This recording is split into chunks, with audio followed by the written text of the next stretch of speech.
దేవుడు మనల్ని చూస్తూ ఉండాలి. ఆయన కనుదృష్టి మన మీద నిలపాలి. ఆయన మనల్ని చూస్తున్నప్పుడు కలిగే మేలేమిటి? ఆయన కనుదృష్టి మన మీద నిలిపితే కలిగే లాభం ఏమిటి? అలాగే దేవుడు అంటండి మనందరినీ చూస్తున్నాడంట.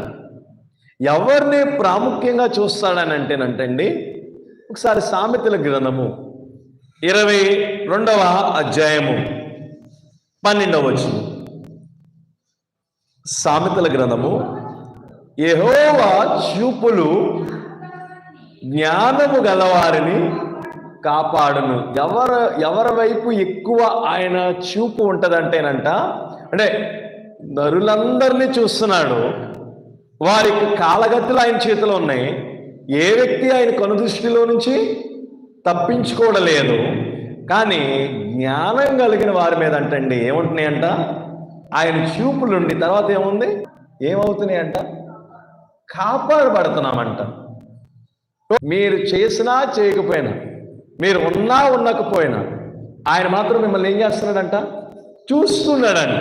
చూడటమే కదంటండి, కాపాడుతున్నాడంటండి. అయ్యా ఎందుకయ్యా అంటే, ఈ లోకంలో మనుషులు జ్ఞానాన్ని కలిగి సంపాదన చేయొచ్చు, జ్ఞానం కలిగి సమకూర్చుకోవచ్చు లేని వాటిని, జ్ఞానం కలిగి ఏది అవసరంతో దాన్ని తీర్చుకోవచ్చు. కానీ జ్ఞానం కలిగి దేవుడు ఎవరో తెలుసుకోవడం చాలా తక్కువ మంది ఉన్నారు, చాలా కొదువుగా ఉన్నారు ఆ విషయాలు. కనుక దేవుడి యందు భయభక్తులు కలిగి ఉండడం నిజమైన జ్ఞానం అంట.